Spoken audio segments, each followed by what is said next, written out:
ఆదికాండం బైబిల్లోని మొదటి గ్రంథం. దానిలోని గాథని 2 భాగాలుగా విభజించొచ్చు. 1 నుండి 11 అధ్యాయాలు దేవుని గురించి, ఈ లోకం గురించి చెబుతాయి. తరువాతి భాగం 12 నుండి 50 అధ్యాయాలు.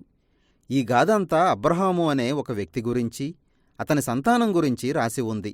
ఈ 2 భాగాలు 12వ అధ్యాయం ప్రారంభంలోని ఒక చిన్న గాథ ద్వారా కలపబడ్డాయి. ఈ ఏర్పాటు మనం ఈ గ్రంథ సందేశాన్ని ఒకే మొత్తంగా ఎలా అర్థం చేసుకోవాలి అనే విషయంలో ఒక క్లూ ఇస్తుంది. అంతేగాక అది బైబిల్ అసలగాథకు ఒక పరిచయంగా పనిచేస్తుంది. బైబిల్లోని 2వ వాక్యంలో వర్ణించిన అస్తవ్యస్తమైన చీకటి పరిస్థితిని మార్చి, దేవుడు ఏ విధంగా దానికి ఒక క్రమాన్ని, సౌందర్యాన్ని, మంచితనాన్ని కల్పించాడో అనే వర్ణనతో ఈ గ్రంథం ప్రారంభమవుతుంది. దానిలో నుండి దేవుడు జీవం నిలిచి ఫలించే విధంగా ఒక ప్రపంచాన్ని చేశాడు. తరువాత దేవుడు మానవులు అనే ఈ జీవుల్ని చేశాడు. వీరినే హీబ్రూ భాషలో ఆదాము అని పిలిచారు. ఆయన వారిని తన సొంత పోలికలో చేశాడు. అది దేవుడు చేసిన ప్రపంచంలో వారు పోషించాల్సిన పాత్ర, దాని ఉద్దేశాన్ని సూచిస్తుంది. అంటే మానవులు ఈ లోకంలో దేవుని స్వభావాన్ని ప్రతిబింబించేవారుగా ఉండాలి. తన పక్షంగా వారు ఈ లోకాన్ని పాలించడానికి దేవుడు వారిని తన ప్రతినిధులుగా నియమించాడు.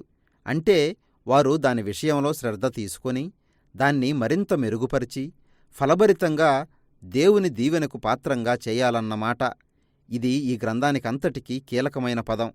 ఆయన వారికి ఒక తోటనిచ్చాడు. అక్కడి నుండి వారు ఈ కొత్త లోకాన్ని నిర్మించాలి. ఇక్కడ కీలకం ఏమిటంటే, ఆ పని ఏ విధంగా చెయ్యాలనే విషయంలో దేవుడు వారికి ఒక స్వేచ్ఛాపూర్వక ఎంపికనిచ్చాడు. ఆ తోటలో ఉన్న మంచి చెడ్ల తెలివినిచ్చే చెట్టే దానికి సూచన. అప్పటి వరకు ఏది మంచిదో, ఏది మంచిది కాదో దేవుడే నిర్ణయించాడు.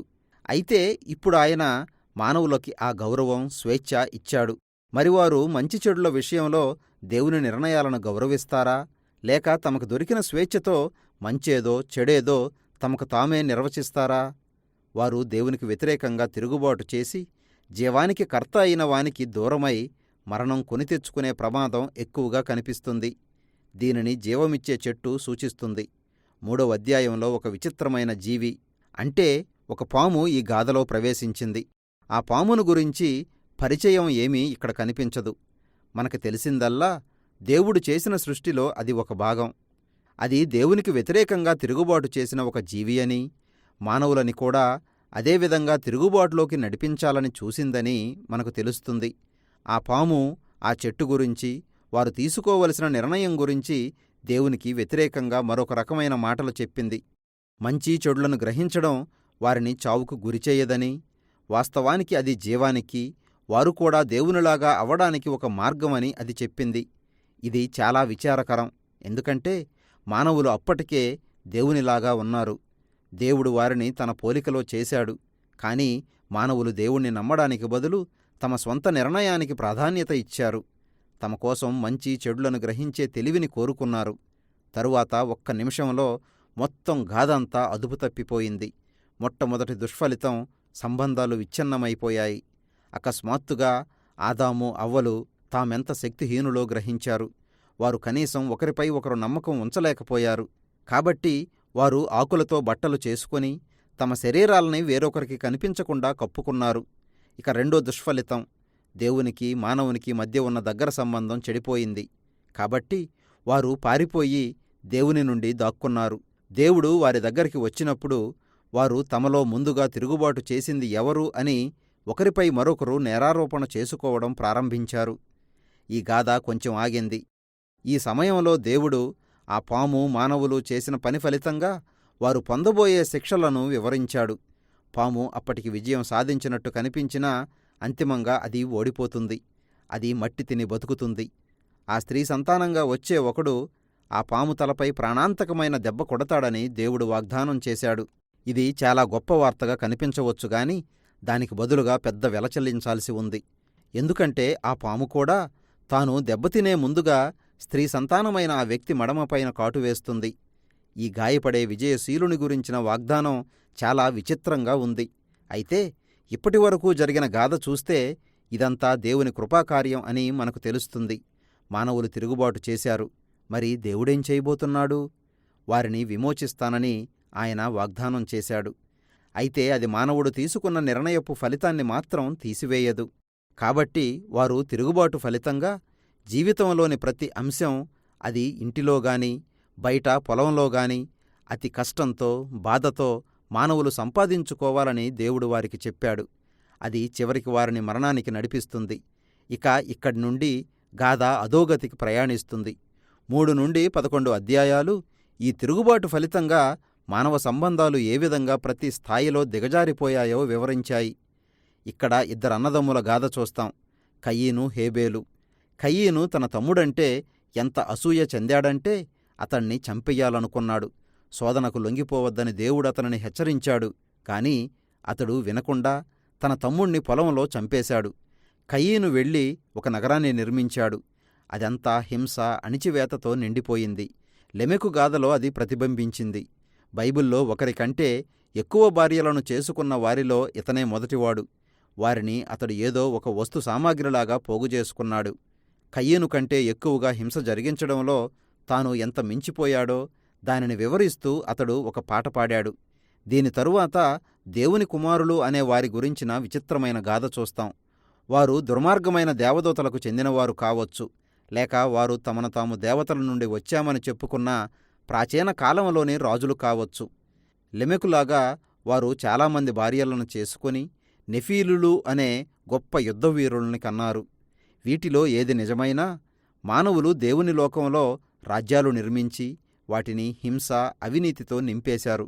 మానవాళి ఆ విధంగా తన ప్రపంచాన్ని ఒకరిని ఒకరు నాశనం చేసుకోవడం చూసి దేవుడు ఎంతో బాధపడ్డాడు.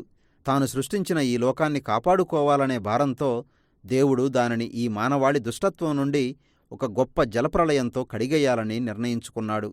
అయితే ఆయన నోవాహు అనే నీతిమంతుడైన ఒక వ్యక్తిని, అతని కుటుంబాన్ని ఆ జలప్రళయం నుండి కాపాడాడు. అతన్ని ఒక కొత్త ఆదాముగా ఆయన నియమించాడు. ఆయన తన దైవిక దీవెనను అతనికి తిరిగి ఇచ్చి ఈ లోకంలోకి వెళ్ళి విస్తరించమని ఆజ్ఞాపించాడు. ఆ విధంగా మనకి తిరిగి నిరీక్షణ కలిగింది. అయితే నోవాహు కూడా విఫలం చెందాడు. అది కూడా ఒక తోటలోనే. అతడు వెళ్ళి ఒక ద్రాక్షతోటను నాటి దానిలో తాగి మత్తులో మునిగిపోయాడు. అప్పుడతడు తన గుడారంలో ఉండగా అతని కుమారుల్లో ఒకడు హాము అతడు సిగ్గుపడే పనిచేశాడు. ఇక్కడ మన కొత్త ఆదాము కూడా మొదటి ఆదాములాగా నగ్నంగా సిగ్గుపడి ఉండడం మనం చూస్తున్నాం. మానవాళి మళ్లీ పతనం కావడం ప్రారంభించింది. ఇది వారు బబులోను నగరం నిర్మించడానికి దారితీసింది. ప్రాచీన మెస్పటోమియా ప్రజలంతా ఒకచోట సమావేశమై వారు కనుగొన్న ఇటుక అనే ఒక కొత్త పరిజ్ఞానాన్ని ఉపయోగించడం ప్రారంభించారు. అప్పటి వరకు ఇంకెవరూ చేయలేని విధంగా వారు మరింత వేగంగా పెద్ద పెద్ద నగరాల నిర్మాణం చేయగలిగారు. వారు ఎత్తైన ఒక గొప్ప గోపురం కట్టి దేవతల దగ్గరికి చేరుకోవడం ద్వారా తమకి గొప్ప పేరు సంపాదించుకోవాలని నిర్ణయించుకున్నారు. అది మానవుల తిరుగుబాటుకి, వారి అహంకారానికి నిదర్శనం. తోటలో ప్రారంభమైన వారి తిరుగుబాటు పరాకాష్ఠకు చేరింది. కాబట్టి దేవుడు వారి గర్వాన్ని అణిచివేయడానికి వారిని చెదరగొట్టాడు. ఇక్కడ మనుషులు అనేక రకాల గుంపులుగా విడిపోయారు. అయినప్పటికీ వారు మొదటి నుండి ఉన్న తమ తీరును మార్చుకోలేదు. వారు మంచి చేయడానికి దేవుడెప్పుడూ వారికి అవకాశాలు ఇస్తూనే ఉన్నాడు. అయితే ఈ లోకం, దానిలోని మానవులు దానిని నాశనం చేస్తూనే ఉన్నారు. ఈ గాథలన్నీ మనకు చెప్పేది ఒకటే: దేవుడు మంచిదిగా సృష్టించిన ఈ లోకాన్ని మనం చెడ్డదిగా మార్చేశాం. ఎందుకంటే మంచేదో చెడేదో మనకై మనమే ఎన్నిక చేసుకోవడానికి నిర్ణయించుకున్నాం. కాబట్టి విచ్ఛిన్నమైన సంబంధాలు, కలహం, హింస, అంతిమంగా మరణంతో నిండిన ఈ లోకపు దుస్థితికి మనమే కారకులం అయ్యాం. అయితే ఇక్కడ ఇంకా నిరీక్షణ ఉంది. ఒకానొక రోజున స్త్రీ సంతానం నుండి ఒకరు వస్తారని దేవుడు వాగ్దానం చేశాడు. ఈ గాయపడిన విమోచకుడు పాపాన్ని, దాని మూలాన్ని ఓడిస్తాడు. అంటే మానవులు ఎంత దుర్మార్గులైనప్పటికీ ఈ లోకాన్ని దీవించి దానిని విమోచించాలని దేవుడు నిశ్చయించుకున్నాడు. ఇక్కడ మనకెదురయ్యే పెద్ద ప్రశ్న ఏమిటంటే, దేవుడు ఏం చేయబోతున్నాడు? ఈ భాగంలో కనిపించే ఒక వృత్తాంతం ఈ ప్రశ్నకి జవాబునిస్తుంది. ఆదికాండం 1 నుండి 11 అధ్యాయాలు చెప్పిన గాథని ఇప్పటి వరకు మనం చూశాం.